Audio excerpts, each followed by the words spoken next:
Big Shaq enters a small-town bar where a known bully holds court. No one expects what's coming, especially the man who once tried to break him. There's no fight, no raised voice, just truth served colder than whiskey. What Big Shaq does next doesn't just confront the past, it flips the whole story. And the twist, that'll hit harder than any punch ever could. Before we deep dive into this interesting story, subscribe to our channel, and tell us where are you watching from. Share in the comments below. The Georgia sun rose like a slow exhale, warm and stubborn, catching itself in the chrome curves of a rusted diner sign that had seen too many summers.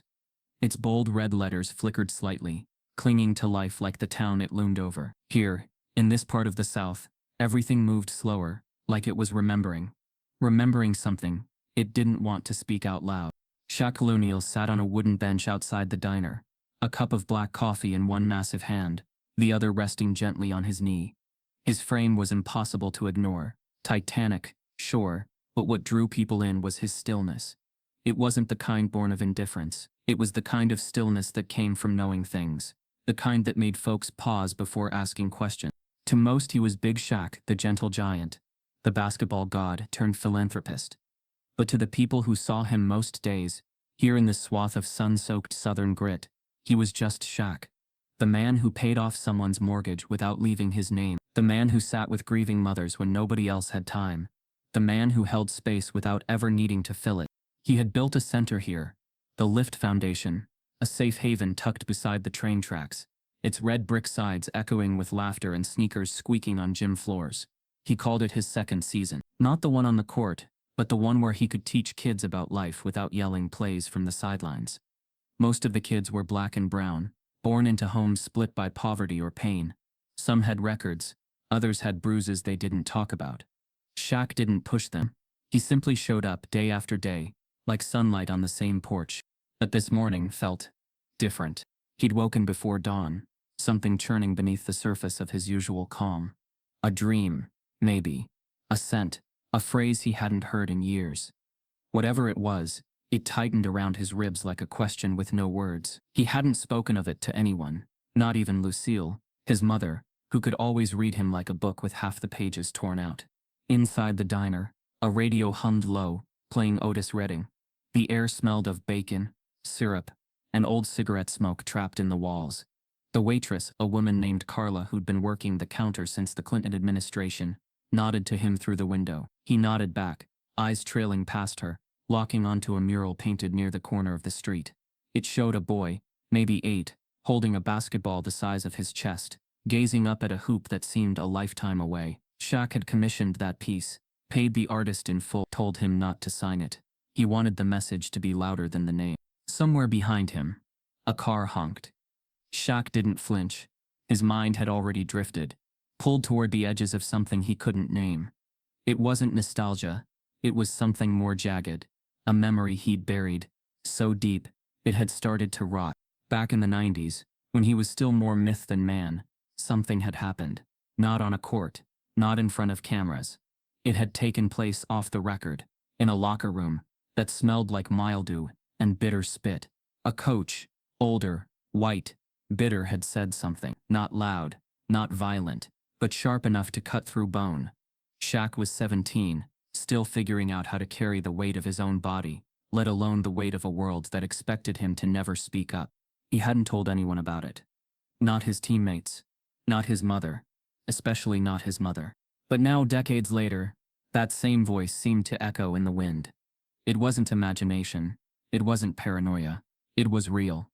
He could feel it. Someone had returned. He finished his coffee in one long, thoughtful sip, and stood slowly. When Shaq stood, it was less a movement and more a transformation. He didn't tower. He ascended. People turned when he moved, not because he was famous, but because he carried the kind of presence that couldn't be taught. He adjusted the collar of his jacket, gave Carla a soft 2-finger wave, and began walking. Downtown Georgia was small enough to learn in a weekend, and old enough to forget in a day. Shops with chipped window signs. A barber shop named Truth Cuts. A pawn store that doubled as a gossip booth. And of course the Rail, the bar where men like to pretend the world hadn't changed. He hadn't planned to go there. Not really. But his feet took him anyway. Down cracked sidewalks, and past whispers of another time. Maybe that's what it was about this town. It never really let go of anything. Not the past. Not the pain. It just folded it in with the rest. Shaq stopped outside the bar and looked up. The sign was faded. One of the letters missing. The door creaked from wind. Or maybe warning. He didn't step inside. Not yet. Just stood there, hands in his pockets, letting the past and present wrestle quietly beneath his skin. His mind drifted again to the kids at the center. One of them, a boy named Terrence, had asked him last week, "Why you so quiet, Mr. Shaq? You scared of saying too much?" Shaq had smiled. Not because it was funny, but because it was true. He wasn't afraid of saying too much. He was afraid of saying something that didn't heal. The sun was higher now. A dog barked in the distance. Inside the rail, laughter rose. A specific kind, sharp, layered in mockery. Shaq knew that laugh. Not the person yet, but the tone, that twisted, lazy cruelty, that didn't need a reason. He turned away from the bar and headed toward the lift. There were kids waiting, and though something heavy had stirred inside him, something even heavier kept him moving forward. Purpose, but the whisper hadn't left. That old voice. That old wound. It followed him like a shadow stretching longer than his own. Tomorrow he would return to the bar. Not to fight, to listen. And if he heard that voice again, the one from the locker room, the one that cracked him at 17, then he'd know. The past wasn't just back. It was sitting at the bar, ordering another round. And this time, Shaq wouldn't stay silent. Not because he was angry, but because silence wasn't enough anymore. Not when the kids were watching. Not when they were listening for what a real giant sounded like when he told the truth. The evening had the kind of softness that only comes after doing good. The charity event at the lift had wrapped just an hour earlier, and the laughter of children still echoed faintly in Shaq's chest. He had stood in the middle of the basketball court for a long while after the lights dimmed, letting the stillness settle over him. Hugs had been given, pictures taken, and promises made, mostly by the kids, vowing to come back tomorrow, and the day after that. Shaq kept those promises closer than they knew. But even with all that light, something in his chest still felt heavy. He didn't drive straight home. Instead, he cruised through the town's winding streets, past shuttered storefronts and cracked sidewalks, until he pulled into a small gas station across from the rail. He hadn't meant to stop, but a quiet instinct told him to. Maybe it was the half-empty tank. Maybe it was the sense that the past hadn't finished speaking yet. The station was dimly lit. Fluorescent bulbs buzzed above, tired and flickering. The only other car in the lot was a dented navy blue pickup, with peeling bumper stickers, that screamed a very particular kind of pride.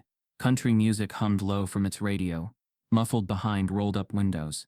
Shaq moved slowly, stepping out of his truck with that practiced, effortless grace he carried into every space. He didn't need to speak to fill a room, but right now, he wasn't trying to fill anything. He was just watching. Listen. Then it happened. Across the lot, just a few feet from the bar's back entrance, a teenage boy, barely 16, slim, nervy, walked out from the shadows with a paper bag clutched in one hand. His hoodie was too big, his jeans too tight, his skin dark enough to make him a target in the wrong place. He wasn't doing anything wrong, just passing by, but wrongness has a way of finding you when hate is hungry. From behind the pickup, a man's voice sliced through the air.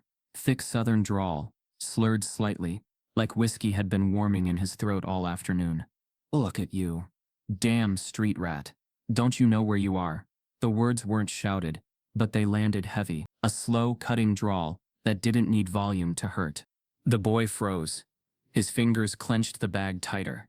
He turned slightly, eyes darting. Not scared exactly, just calculating. The way prey does before deciding which way to run. But he didn't run. Didn't speak, just stood there with a clenched jaw, and a soul too old for his body. Shaq didn't move, not yet. He stood beside the pump, half-shadowed, letting the moment unfold. The man in the trucker hat stepped forward, boots scraping asphalt. His face came into focus under the yellow light, sun-damaged skin, goatee graying at the edges, eyes that didn't smile. He leaned in, spat a word that belonged in history books, not living mouths. The boy flinched, just barely, then turned, shoulders stiff, and walked away with the kind of restraint only the wounded know. Pride and pain tangled in every step. Shaq watched the man chuckle to himself and disappear through the back door of the rail, like he hadn't just poisoned the air. The silence left behind felt heavier than the insult itself. Shaq's eyes didn't follow the boy. They followed the man, not just because of what he'd said, but because something about that voice, that face, it clawed at memory. There was something eerily familiar in the man's gait, in the cruel timing of his words. Shaq had heard that voice before decades ago, in a locker room, where the smell of Maldu couldn't cover up the stench of prejudice. A coach once, a man with power in the form of plays and punishment. Shaq had been 17, wide-eyed and impossibly tall, trying to shrink in a world that wouldn't let him. That voice had found him then too. Shaq's breath slowed. He hadn't thought about that man in years. But now the memory was fresh, hot, and undeniable. It wasn't just déjà vu. It was recognition. The same venom in a slightly older bottle. The pump clicked off. He didn't move. Just stood there, one hand resting on the gas nozzle, eyes locked on the door the man had walked through. He could have gone inside, could have confronted him. But something told him not yet. Not here. Not like this. Instead, he turned toward the direction the boy had gone. The street was empty, but Shaq knew the walk. He'd done it 100 times as a kid. After insults, after games lost, after nights where the world seemed to lean against him like a weight. He'd walked off a lot of pain back then, but the boy shouldn't have had to. Shaq slid back into his truck and sat there a moment. The hum of the engine, a low drumbeat, under his thoughts. He stared at the bar's back door. The light above it flickered once. Then again, as if the building itself was debating whether it wanted to reveal its ghosts. There were things you let go of in life. Pain, pride, old enemies. But some things circled back, not because they hadn't left, but because you hadn't dealt with them. That man inside wasn't just a stranger. He was a thread tied to a knot. Shaq hadn't fully unraveled. As he drove off, he saw the boy again, a block down, sitting on a curb, hunched over with his head in his hands. Shaq slowed, but didn't stop. Not tonight, not yet. Instead, he rolled down his window and called out softly, "You good son." The boy looked up, startled. He nodded, said nothing. But the look in his eyes, the mix of shame and resilience, said everything. Shaq nodded back. "Keep walking tall. You hear me?" The boy's lips pressed into a line. Then slowly, he stood, taller than before. Shaq drove off. The night now wrapped in tension he couldn't name. Something had cracked open. The voice he'd buried, the one that had once made him feel small, was alive again, living inside the skin of a man who still believed his words had the right to scar. But this time Shaq wasn't 17, and he wasn't going to ignore the whispers in the parking lot. Not anymore. It was the kind of bar that didn't bother with a sign. Just a wooden door flanked by 2 dusty windows, and the whisper of stale beer floating out through the cracks. Locals didn't need a name. They just called it the spot. If you knew, you knew. And if you didn't, you probably weren't welcome. Shaq stood outside for a beat, letting the creak of the old screen door settle before he stepped in. The shift in atmosphere was instant, like stepping from sun into storm. The air inside was thick with cigarette residue, and old stories nobody wanted written down. A jukebox in the corner wheezed out a faded Marvin Gaye track, the melody almost swallowed by the low murmur of voices. Pool balls clacking, and an occasional scrape of boots on warped floorboards. Heads turned as soon as Shaq entered. Not just glances, but full stops. A few whispers, an elbow nudge here, a muttered "ain't that" over there. Everyone knew who he was. You didn't need to follow basketball to recognize the silhouette of a man who'd once been 10 feet of thunder. But this wasn't the kind of place that bowed to celebrity. Respect came slow here, if it came at all. He moved with intention. Each step measured. His height forced him to duck under the low-hanging light, near the bar. He didn't scan the room right away. He already knew what he'd see. Suspicion, curiosity, and the question that always hung in the back of certain minds. What's he doing here? He took a seat at the far end of the bar, where the light was low and the mirror behind the liquor bottles gave him a wide angle of the room. The bartender, a leathery man with a handlebar mustache and eyes like cracked marbles, ambled over. He didn't ask what Shaq wanted, just waited. "Water," Shaq said simply. The bartender blinked once, then turned to pour. No fuss. The glass thudded on the wood with just enough weight to say, "Here, that's all you're getting." Shaq sipped slowly, eyes never quite landing where his thoughts were. He scanned the room through the mirror. 3 tables near the front, a booth with 2 old-timers playing cards, a dartboard with half its paint peeled, and in the back corner, under the hum of a ceiling fan that hadn't spun in years, sat the man he came to see, Curtis Mayfield. Not the singer, not even close. This Curtis was a remnant of something older and meaner. His body was thick with the weight of years lived in bars like this. Stomach round, arms solid but heavy, the kind of build that said he hadn't done real work in a while, but still carried the thread of memory. His boots were worn, his goatee peppered gray, wiry like barbed wire. He laughed big loud, like a man trying to prove the world still made sense to him. 3 others sat with him, 2 men in hunting caps, 1 woman with a high ponytail and a tired look. They all leaned toward Curtis, like satellites orbiting an old, fading sun.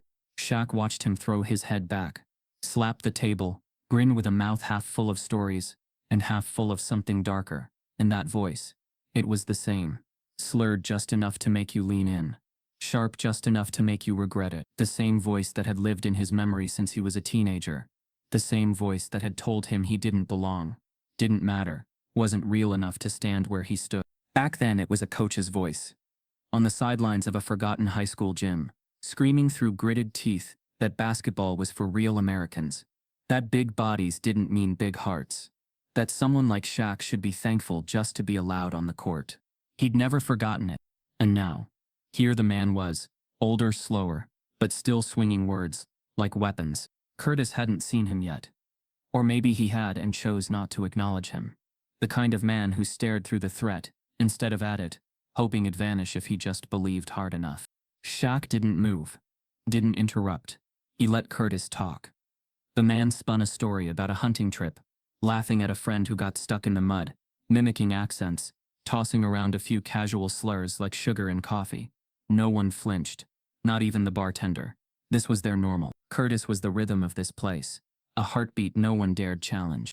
Until now, Shaq shifted slightly, enough for his reflection to catch Curtis's eye. And there it was, recognition. Not instant, not obvious, but real. Curtis froze mid-sentence. His eyes squinted, head tilted just a little, like he couldn't quite place the face but the memory behind it still stung. He stared for a beat too long, then laughed awkwardly and looked away. Tried to pick up the story. His voice caught for just a second, enough to tell Shaq that yes, the past was alive, and it remembered. Shaq let it hang. Didn't smile, didn't nod.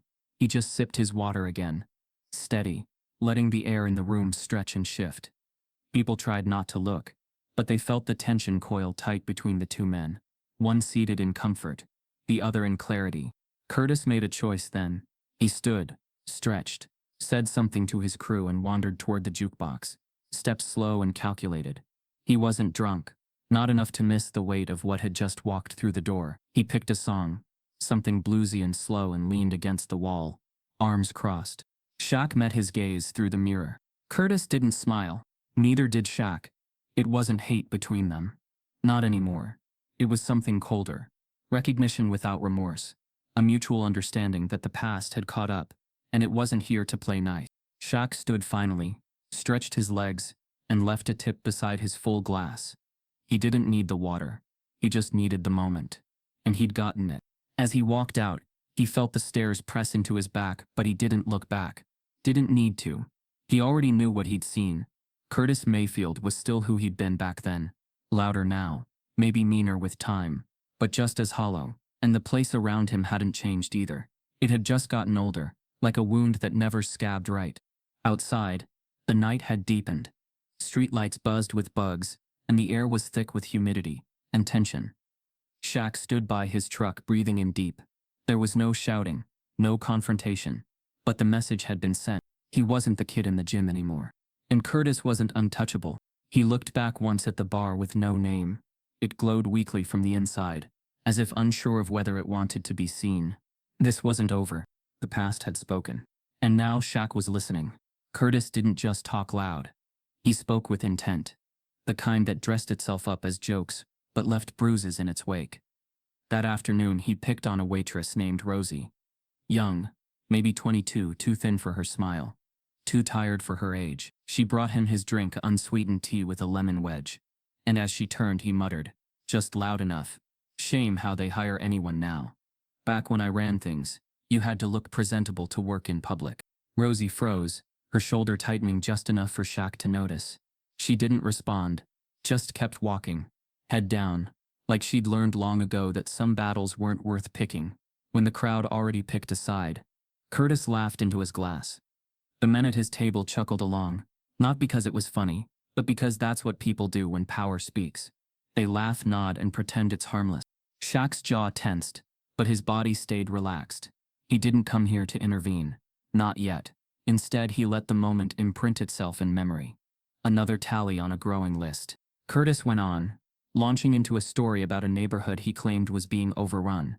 He used phrases like real Americans and those people, without hesitation, his voice pitched just low enough to claim deniability, but loud enough to plant seeds. And what stunned Shaq wasn't the hatred itself, it was the ease of it, the casual cruelty, the way it slid into conversation like an old friend.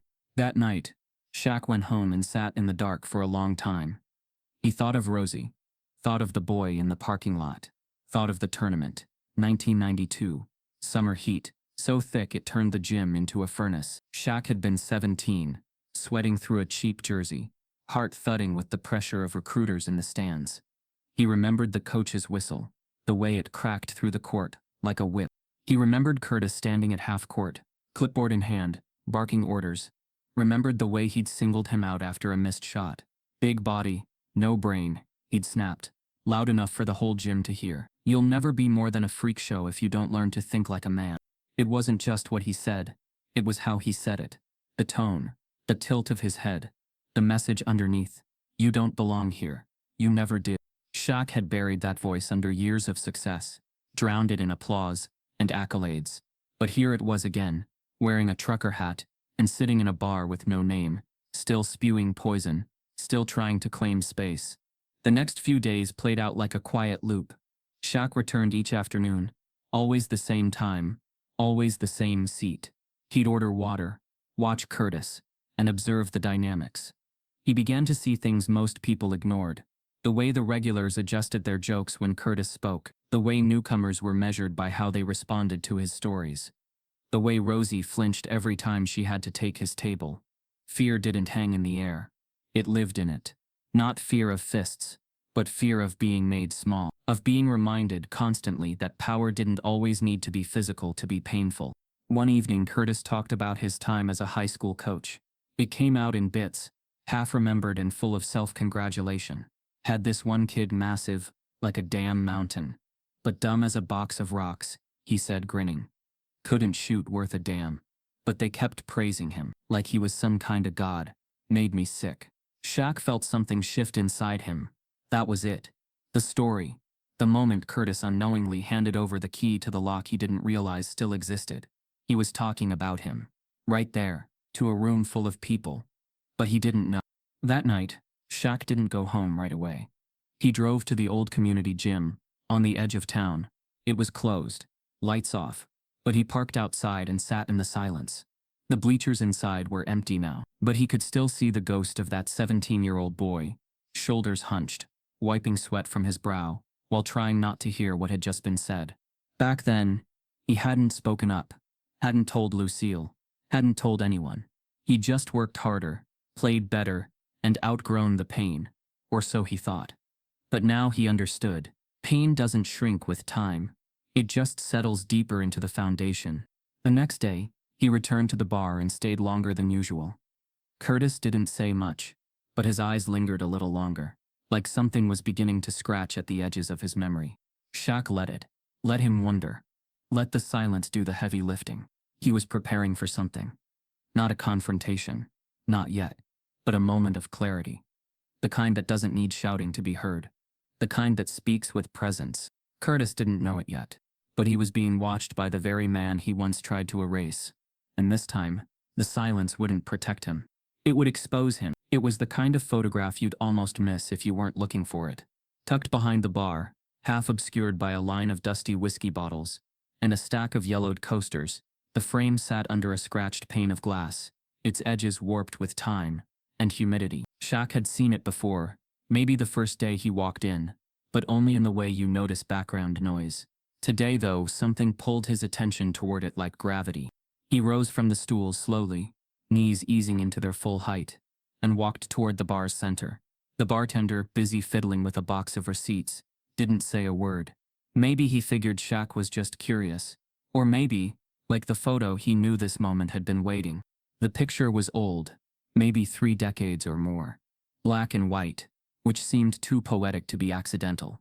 It showed 2 figures standing side by side in front of what looked like a school gymnasium. One was unmistakably Curtis, only younger, leaner, still carrying the arrogance of a man not yet punished by time. His expression was sharp, jaw tight, chin lifted like he knew the camera owed him something.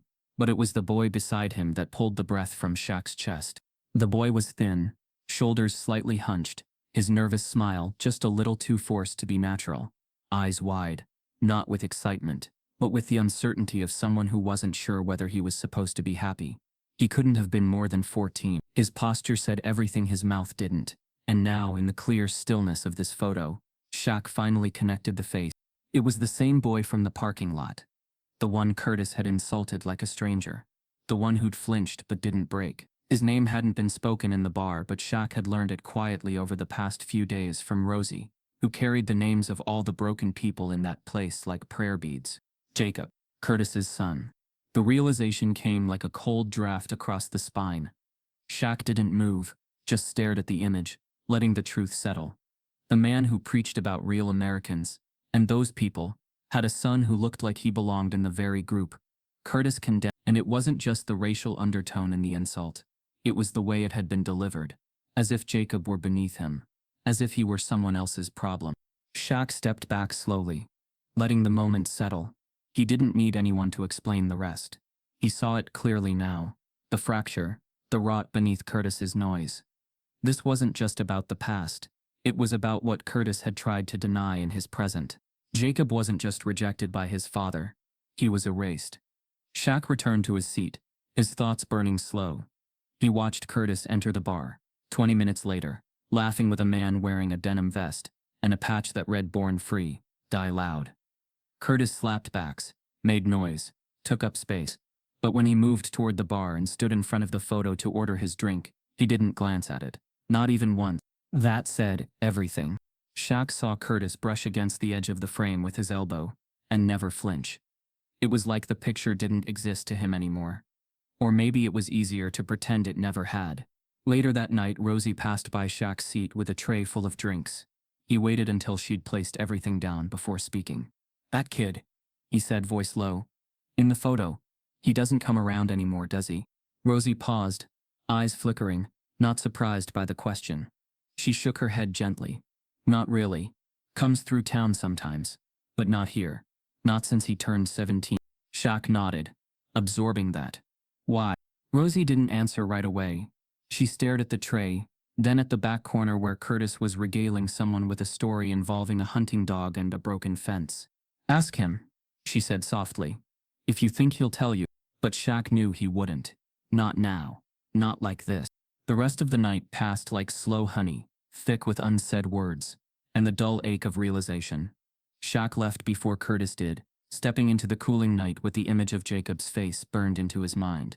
The boy who'd been laughed at by his father in public, the boy who disappeared into the background of his own story. The boy who carried his shame like a secret he didn't write. Back home, Shaq sat in his den and pulled out an old photo album he hadn't touched in years. He flipped through pages of his youth team photos, family barbecues, Lucille's birthday parties, and landed on one from that fateful tournament. A grainy photo of his team, sweaty and smiling, lined up under a scoreboard. There in the far back stood Curtis. Not as a friend, not as a proud coach, but just far enough away to pretend he didn't care. Shaq stared at it, feeling the strange symmetry of time, folding in on itself. Curtis had never changed. Not really. But now, Shaq wasn't just seeing the man who tried to break him. He was seeing the man who tried to break his own son. And that was a different kind of wound. It wasn't just hate that twisted Curtis. It was shame. The shame of seeing something in Jacob that he couldn't accept in himself. Maybe Jacob's features were softer. Maybe his interests didn't line up with Curtis's hunting and fishing world. Maybe it was the way he walked, or the way he didn't raise his voice, or the way he didn't laugh when Curtis told those Tate jokes. Whatever it was, Curtis had made Jacob the enemy. Just like he'd tried to make Shaq the enemy all those years ago. But Shaq wasn't a kid anymore. And Jacob didn't deserve to grow up thinking he was broken. The next day, Shaq returned to the bar, not to watch Curtis, but to watch the picture, and he waited to see who else noticed it. Who paused, who stared, who walked right past. Because sometimes the loudest truths are hidden under glass, and the people who should be looking are the ones who refuse to see. Shaq returned to the rail every day for the next week. He always came alone, always ordered water, and always took the same seat, near the bar's edge, where the lighting didn't fully reach, and the jukebox never quite carried. It wasn't habit, it was observation. He wasn't there to drink, he wasn't there to relive the past. He was there to witness it. By now the regulars barely flinched when he entered. Even Curtis seemed to adjust to his presence, though the air shifted every time they shared the same room. Some nights were loud, others thick with slow country ballads and low conversation. Shaq sat through them all, with the stillness of a statue, never speaking unless spoken to, never giving Curtis the fuel of his anger, or the satisfaction of a rise. His presence was the disruption. He knew that, and that was enough for now. Jacob began showing up more often too, quietly, tentatively, not as a bartender, just as a shadow. Some evenings he'd take a back booth and nurse a soda, sketching in a worn leather notebook he guarded like treasure. Other nights he'd help Rosie with dishes or bus tables without being asked. No one acknowledged it, least of all Curtis. But Shaq noticed. Every time Jacob looked up, his eyes found Shaq, not for approval, just for anchor. Curtis pretended not to see the bond growing in the space between them. But he felt it. You could see it in the way his jokes became more pointed. His laughter, louder. His stories about real men, and back when this country had backbone, more frequent. One night, his voice rang louder than the music, cutting into the lull of a conversation 2 tables over. "You know what kills this country?" he said, smirking, as he waved his glass. "People worshipping soft heroes. Big names, big money, no gut." The bar hushed. Everyone knew who he was talking about. Curtis didn't say Shaq's name. He didn't have to. Shaq looked up from his water. Not angry, not amused, just present. Curtis leaned back in his chair like he'd landed a punch. "You know what they say about giants, right?" he added. "They fall harder." Rosie looked like she wanted to sink into the floor. One of the men at Curtis's table chuckled, but it was dry, forced. Jacob, standing near the service station with a tray in hand, froze. That was when the glass slipped. It wasn't dramatic, just a small accident, a clean tumbler hitting the floor and shattering. But the sound sliced the silence like a whip. Every head turned. Jacob's face flushed instantly, his lips parting in apology before he even moved. He bent to clean it up, but Curtis's voice landed first. "Jesus, boy, you can't even hold a glass without dropping it? What the hell's wrong with you?" The air turned brittle. Curtis stood slowly, not threatening, just towering. He stepped toward Jacob, his words curling like smoke. "Maybe if you stopped sketching in that sissy notebook and started learning how to be useful." "Curtis," Rosie said, sharp and low, but he kept going, not shouting. Worse, smiling. "Maybe then you'd stop embarrassing this place." "Embarrassing me." Shaq didn't move, didn't interrupt. He watched. Jacob's hands were shaking now. Not with fear, with something more complicated. He stared at the floor, eyes wide, breath short. He wasn't crying, but he was close. That edge, where shame meets fury, and you're not sure which one will tip you over. Shaq stood up. Not fast, not to confront, just to leave. The motion pulled everyone's attention, even Curtis. Shaq placed a tip on the bar, nodded at Rosie, then turned and walked toward the door. He didn't say a word. Outside, the sky was bruising into purple. The town's streetlights flickered, and the buzz of summer cicadas filled the silence he carried with him. He leaned against his truck, breathing slow, grounding himself. Behind him, the door creaked. Jacob stepped out. He hesitated at first, as if unsure whether he was even allowed to follow. Then he walked over, slow, guarded. "Why don't you say anything?" he asked, his voice not bitter, just tired. "He talks about you like you're nothing, and you just sit there." Shaq looked down at him. The boy's eyes were sharp now, not soft, not pleading. "Search." "I've seen people throw fists for less," Jacob added. But you just keep letting him run his mouth. Shaq didn't answer right away. He looked up at the stars as if measuring something bigger than either of them. Finally, he said, "Because the loudest thing in a storm is silence." Jacob frowned. Shaq turned to him. "You ever stand in the middle of a storm? I mean, really stand still? When everything's howling? People shouting, rain falling sideways, wind trying to knock you over?" Jacob nodded faintly. "You ever notice what you hear most?" Jacob hesitated, then said, "Your own breath." Shaq smiled. "Exactly." They stood there for a moment, the weight of that truth sinking in. "You think it makes a difference?" Jacob asked. "Not fighting back?" Shaq shrugged. "Depends on what you're trying to change." Jacob leaned against the truck too, arms crossed. He didn't speak for a while. When he did, his voice was quieter. "He's not just angry at me, he's ashamed." Shaq glanced at him. "I used to think it was hate," Jacob continued. "But now I remind him of something he's trying to forget. Or maybe someone he used to be. And that scares him." Shaq didn't disagree. Sometimes a bully's biggest fear isn't being challenged. It's being seen. "You ever think about confronting him?" Jacob asked. Shaq exhaled, long and slow. "I think about why I do it, and what it would fix." Jacob kicked at a pebble near his shoe. "I used to think if I just stood up to him, he'd change. But now I'm not so sure."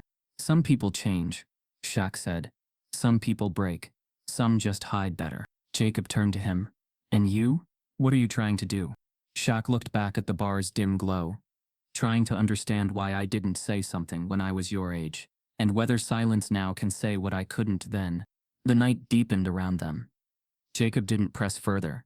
He just nodded, then walked off into the dark, that leather notebook under his arm again. But this time held a little differently.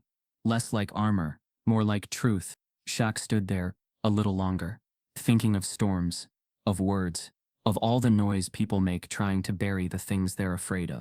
Inside the rail, Curtis kept talking. But fewer people laughed. Because sometimes, silence doesn't just speak louder. It makes everything else echo. Shaq had returned home after another long evening at the rail, his thoughts trailing behind him like smoke. The bar hadn't changed. Not really. Curtis still held his corner like a flag planted in old bitter ground. The regulars still chuckled at his stories, though now with a bit more hesitation, like they'd begun to hear the poison in his words. And Jacob, he was showing signs of something growing. Not confidence, exactly, but defiance. Quiet, careful defiance. Shaq eased himself into the oversized chair near the bookshelf, the one Lucille used to sit in whenever she visited. He reached absently for a book on the shelf. Letters to Sons, a gift he'd never read but always meant to. As he flipped through the pages, a folded paper slipped free and drifted down into his lap. The paper was worn, soft at the edges. The ink faded but legible. His name was written across the front in his mother's looping hand. Shaq. He paused. He hadn't seen this letter before. Or maybe he had, and forgotten. But the moment he saw her handwriting, the air changed. The kind of shift that makes you sit up straighter, feel the past press into the present, like an old friend knocking on your door. He unfolded it carefully. The pages trembled slightly in his hands, not from age, but from something deeper. Anticipation. Memory. "My son. If you're reading this, it means you finally opened that book I gave you years ago. Or maybe it just fell open by accident. Either way, I'm glad. I needed you to hear this, but I knew you wouldn't be ready until your heart started asking the hard questions. You always were stubborn like that, just like your mama." Shaq's chest tightened. Her voice was alive and the words warm, rooted, unflinching. He could hear her clearly, every syllable pulled from her soul and laid down with care. "Shaquille, you were born big. Not just in body, in spirit, in heart. I used to watch you sleep and wonder how the world would ever hold someone like you. I knew from early on that your life would be full of noise, praise, pressure, eyes watching, judging. Some of them would cheer for you, some of them would want you to fall. But I also knew you'd carry a burden most wouldn't understand. You feel things, deeper than you let on. You take on the pain of others like it's your job. And sometimes, it is. But sometimes, it's not. And knowing the difference, that's the hard part." Shaq leaned back in the chair, the letter resting gently in his lap now as he stared out the window.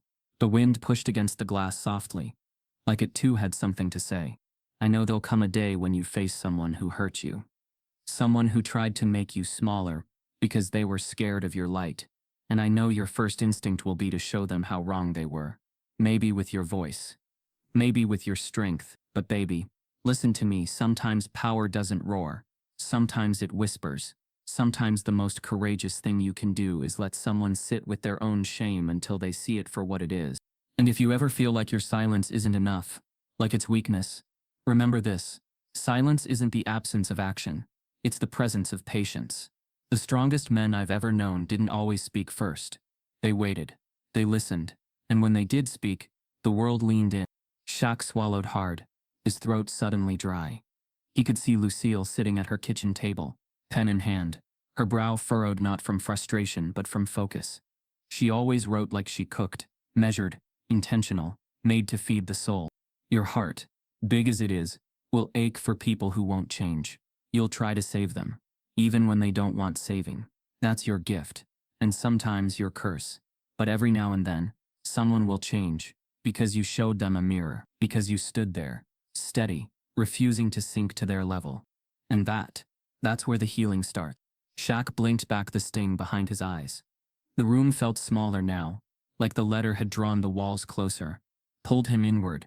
Every sentence felt carved from truth, not just hers, but his. I hope when that day comes, when you feel the weight of everything you've been holding, you'll remember one thing. One day, your silence will become someone else's courage. In that day, you'll understand why I raised you the way I did. I love you, my gentle giant. Always. Mom. The paper trembled now, not from age, not from the air, but from Shaq's hands. He folded it slowly, reverently, and tucked it back inside the book where it had waited all these years. The silence in the room deepened, no longer empty but full, like Lucille had never left. He sat for a long while, staring into the soft light of the lamp, letting her words settle where they needed to. Then he stood, crossed the room, and placed the book, letter, and all on the shelf nearest the door. Not hidden, not tucked away, visible, waiting for the next time he needed to hear her voice. The next morning, he returned to the rail. Not with answers, but with purpose.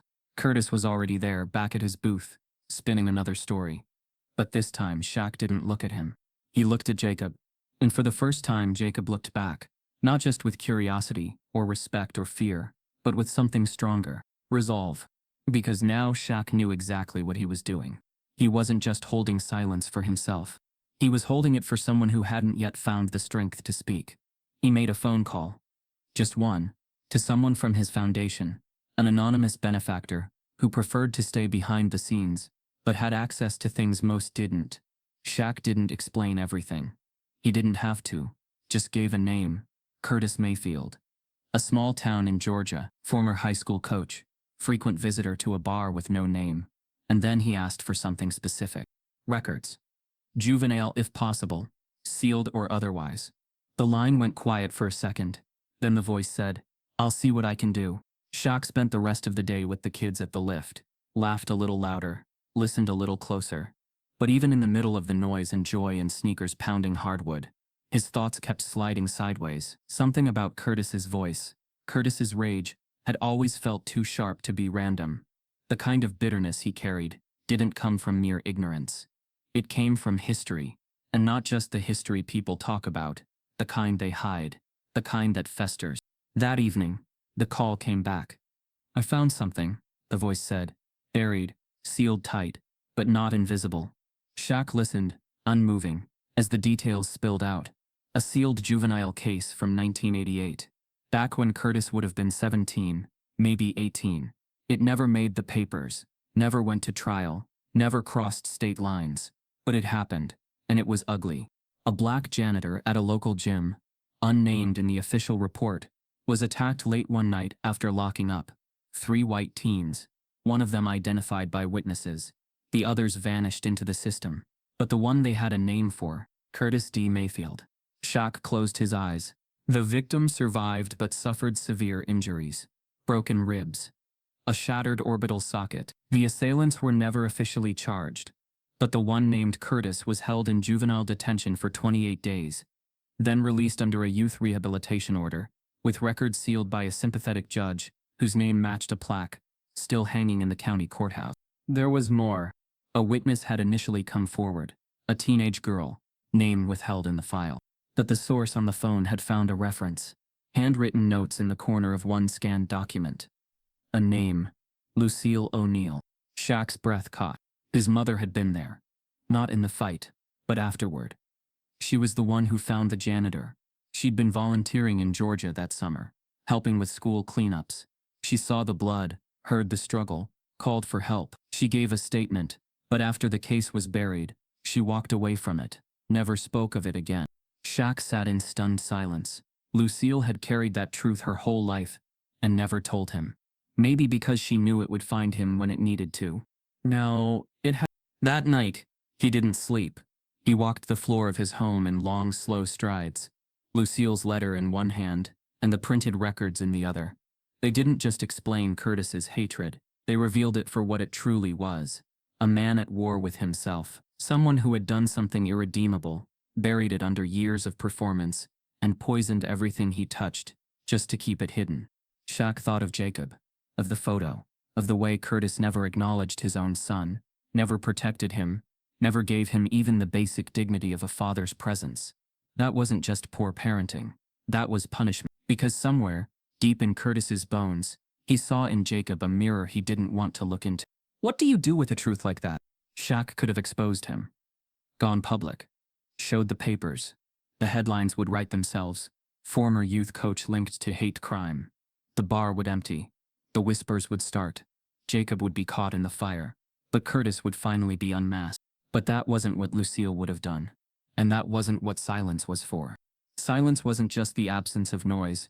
It was the space where people revealed themselves. Shaq took the next day to himself. He went to the gym, not to train, just to sit. Let the echoes of bouncing balls and laughter wrap around him like armor. He watched the kids play pickup, calling out plays, trash-talking with light in their voices. None of them knew who Curtis was. None of them would care. But they'd care about Jacob.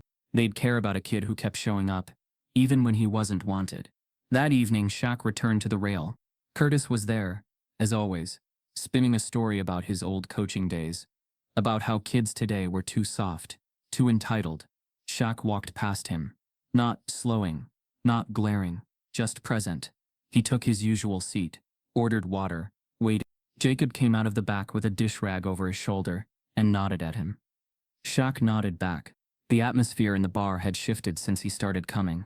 Laughter was less automatic. Curtis's jokes landed flatter. Rosie smiled a little more. Shaq pulled the folded record from his pocket, slid it across the bar to Rosie. "If something happens to me," he said quietly, "you make sure Jacob gets this." Rosie stared at it like it was ticking. "You're not planning?" she started. "No," Shaq said.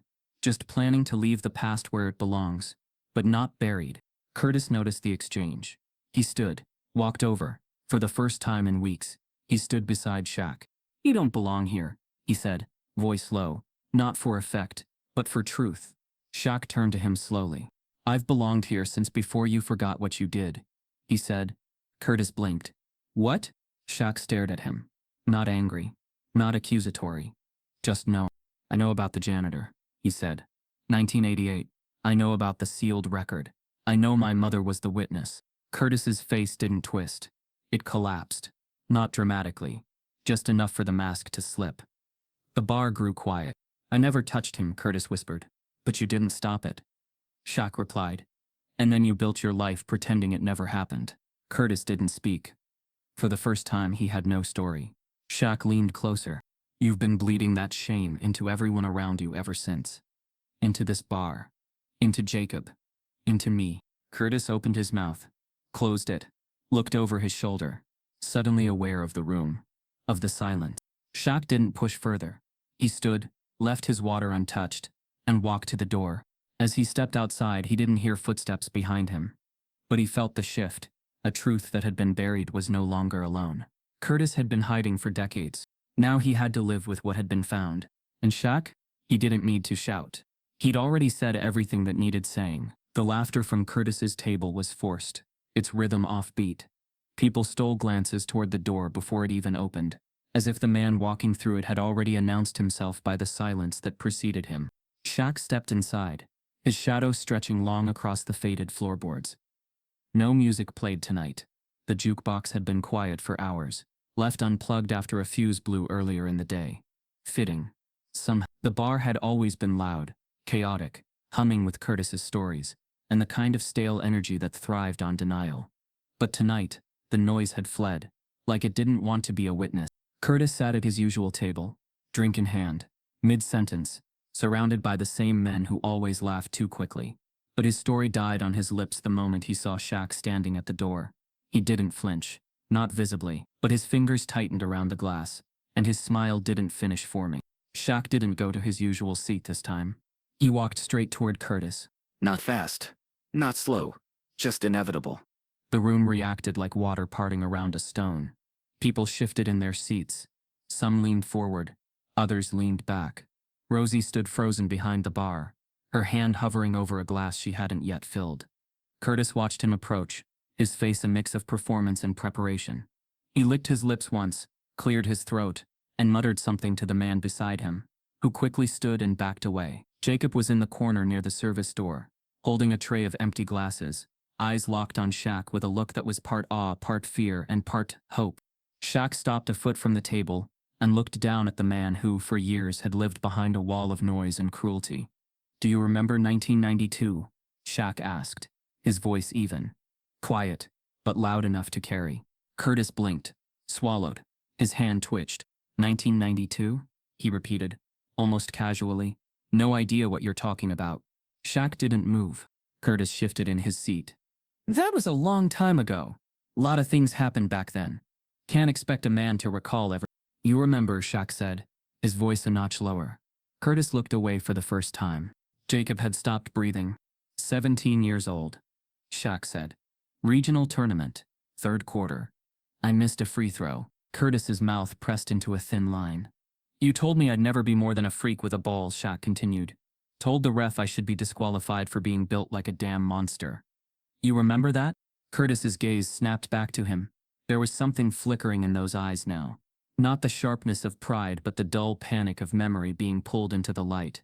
Lot of pressure back then, he said quickly. Tough job, coaching. Gotta push kids hard. You weren't pushing, Shaq interrupted. You were trying to break me. Curtis leaned back in his chair. You turned out fine, didn't you? Shaq reached into his jacket pocket and placed something gently on the table. A sealed envelope, its flap yellowed, the corners bent. Curtis didn't touch it. What's that? He asked, though he already knew. Shaq said nothing. Curtis stared at it. The bar was silent. Even the hum of the old beer fridge seemed to fade. I don't know what you think that proves, Curtis said, his voice cracking for the first time. Whatever that is, it's ancient history. No, Shaq said, leaning forward just slightly. It's your history, and it belongs to Jacob too. The name hit harder than the envelope. Curtis turned slowly toward his son. Jacob didn't speak, didn't move, just stared. And Curtis crumbled. Not dramatically, not with tears or shouting, just a soft, slow disintegration, like a wall settling under the weight of its own rot. His shoulders sank, his hand dropped from the glass, his face so often loud and twisted into arrogance, was now pale and exposed. I was a kid, Curtis said quietly. We were stupid, drunk. I didn't know what we were doing. Shaq didn't respond. No one talks about what it was like back then, Curtis added, voice nearly a whisper. We were taught to hate. You think I wanted to be that guy? You think I chose to carry that? You didn't carry it, Shaq said. You passed it down. The silence that followed was different than before. This one had weight. Curtis looked back at Jacob. His son's eyes weren't angry. They weren't kind either. They were searching, scanning the face of the man who had spent his entire life pretending not to see him. Curtis opened his mouth, closed it. Then, with more fragility than anyone in the room had ever seen from him, he said, Jacob, I didn't know how to be better. Jacob didn't answer. He just set his tray down gently on the nearest table and walked out the door. Curtis watched him go. His jaw trembled. His hands clenched the edge of the table, but he didn't chase after him. Shaq turned and walked away without another word. Past the wide-eyed stares, past Rosie, who gave him the smallest nod, past the jukebox, still unplugged, and out into the night. Outside, the air was cooler, softer. Shaq took a long breath, looked up at the stars, and closed his eyes. Inside the bar, Curtis sat alone. He didn't touch the envelope, but it stayed there, quiet and unopened. And for the first time, everyone in that room saw the man. Not the mask, not the noise, just the man. No one said the name Curtis Mayfield aloud. They didn't need to. Everyone already knew. But for once, Curtis didn't fight the silence. He stopped coming to the rail, whether out of shame or surrender. No one could say. Some claimed they saw him driving out of town one morning, a duffel bag in the passenger seat. Others believed he just stayed in his house, lights off, blinds drawn, listening to the noise fade without him. Shaq didn't gloat, didn't recount the moment to anyone. He didn't need to. His presence in town became something else entirely, not a retired legend, not a gentle giant, but a still force that had shifted something fundamental. At the lift, the kids sensed the shift too. Their questions changed, less about basketball, more about life, more about how he stayed so calm when everything inside him had a right to burn. He never gave full answers, just more stories, lessons wrapped in parables and glances, the kind of teachings that stuck with you long after you'd forgotten the words. A week after the confrontation, Jacob left town. He didn't say goodbye to anyone, not even Shaq. He just packed what little he had and took the early bus out of Georgia. Word made its way through Rosie. Said he'd gotten into a small college in North Carolina. Said he'd applied late, barely made the cut. But someone in the admissions office read his personal essay and called him back within hours. 3 weeks later, Shaq received a letter. Plain envelope, no return address. Just his name, written in sharp, precise handwriting. Inside was a single line. You didn't save me. You showed me how to save myself. Jacob. Shaq sat with that line for hours. Didn't frame it. Didn't tuck it away. Just let it exist. Let it live in the space between everything he'd done and everything he hadn't. Meanwhile, the town started asking questions. Quietly at first, then with more intent. The pastor of a local church included a sermon on the sin of silence, not the holy kind, but the dangerous kind. The kind that lets hatred walk free as long as it doesn't shout. He never said Curtis's name, but every pew knew who he meant. A teacher at the high school started a unit on unsolved crimes of the civil rights era, used it to talk about justice that never made the papers. Her students, black, white, and everything in between, began writing essays with titles like The Things Our Parents Won't Talk About and The History in Our Blood. Even the rail got a new photo on the wall. A snapshot someone had taken on their phone. Shaq standing at the table with Curtis, silent. Curtis, slumped forward, face pale, truth sitting in an envelope at his elbow. No fists, no shouting, just presence. The caption beneath it, scribbled in marker, read, The night the bar went quiet. Some argued about whether it was right to hang it. Some said it was too soon. But Rosie hung it anyway. The old photo of Curtis and Jacob was still there too. But now people looked at it differently. Saw not just a nervous boy and a proud father, but a fracture captured in black and white. A history hiding in plain sight. Shaq stayed quiet through it all. Didn't speak to reporters when they called. Didn't write statements or attend town meetings. He just kept showing up. To the gym. To the diner. To the schools where he read to kids on Friday mornings. His silence, once a mystery, had become something sacred. Because in a town full of noise, it spoke louder than anything else. One evening, a young boy at the lift named Malik, 10 years old, quick feet, quicker mouth, asked Shaq, "Why didn't you just punch that old man?" Shaq smiled. "Because I wasn't trying to hurt him," he said. "I was trying to stop him from hurting anyone else." Malik squinted.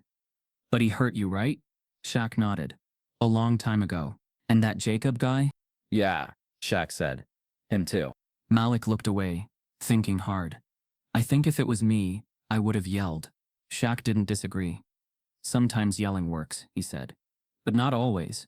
Sometimes you have to show people the truth so clearly. They can't look away." The boy nodded like he understood. And maybe he did. Or maybe he just understood enough for now. In the months that followed, other changes happened. Small ones. The town started its first diversity advisory board. Quietly formed, quietly attended. But it happened. The local paper ran a feature on youth mentorship, with a full-page spread of Shaq and the kids from the lift. Curtis's name never came up again. But his absence lingered like a question. People wondered where he'd gone. What he was thinking. If he regretted anything. But Shaq never asked. He didn't need to. The truth had already done its work, not by destroying the man, but by exposing the wound. And once a wound is seen, it stops being a weapon. That was the difference. Shaq never wanted Curtis to disappear. He wanted him to see.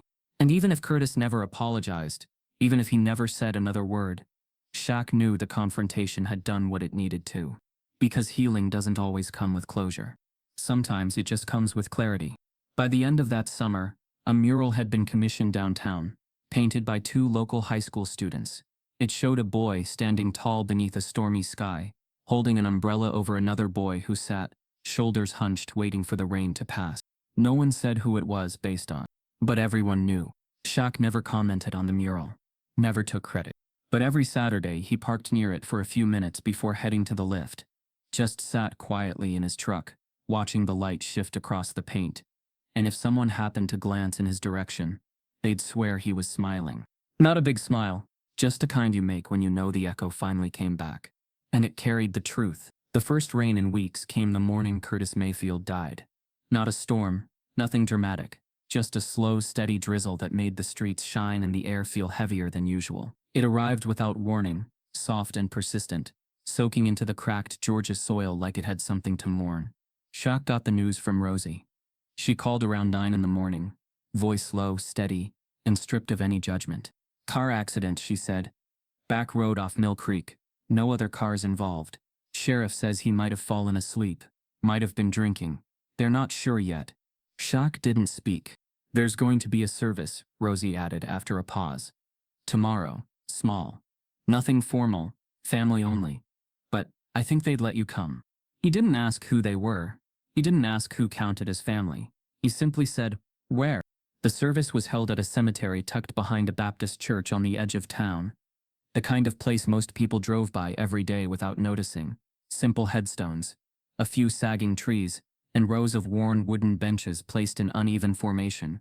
There were no programs, no suits, no podium, just a handful of people in weathered jackets and Sunday shoes, standing in the wet grass with solemn eyes.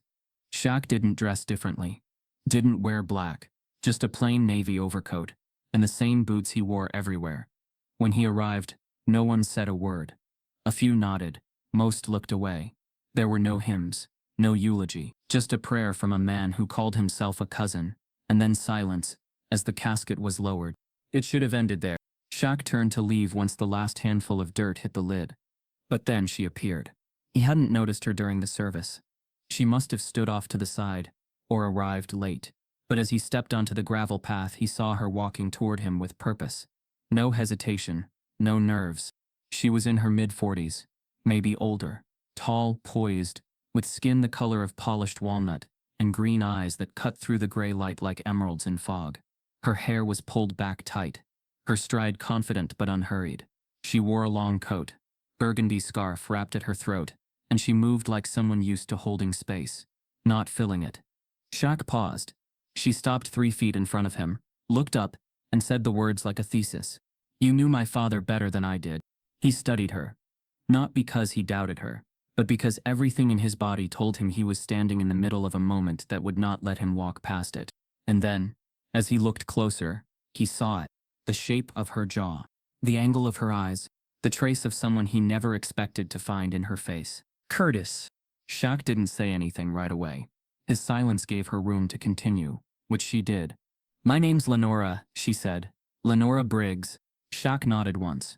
You from here? She laughed once. Low and dry. No. Born in Macon. Raised in Atlanta. My mother moved us as far from Curtis Mayfield as she could without leaving the state. And even that wasn't far enough. There was no bitterness in her voice. Just precision. Like someone reciting facts she'd practiced for years. Didn't claim me, she said. Didn't visit. Didn't send money. Didn't return calls. Not even when my mom sent him pictures, letters, a lock of my hair when I turned one.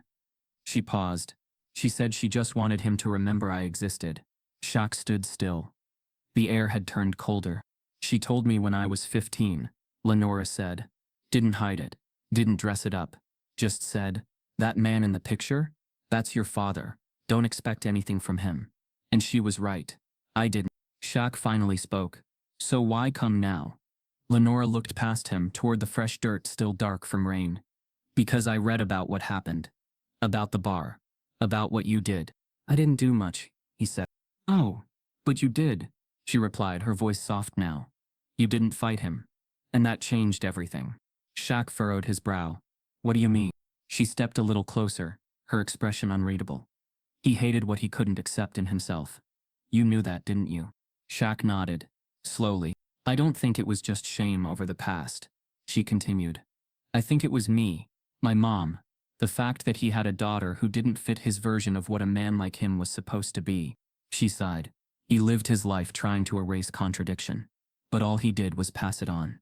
Shaq exhaled through his nose. Jake, Lenora smiled faintly. He wrote me, after it all happened. Found me on some cousin's recommendation. Said he found out about me after your conversation at the bar. Said he wanted to know who else his father had tried to forget. Shaq blinked. He reached out? She nodded. We talked, on the phone, then in person, once. It wasn't perfect, but it was honest. She looked up at Shaq.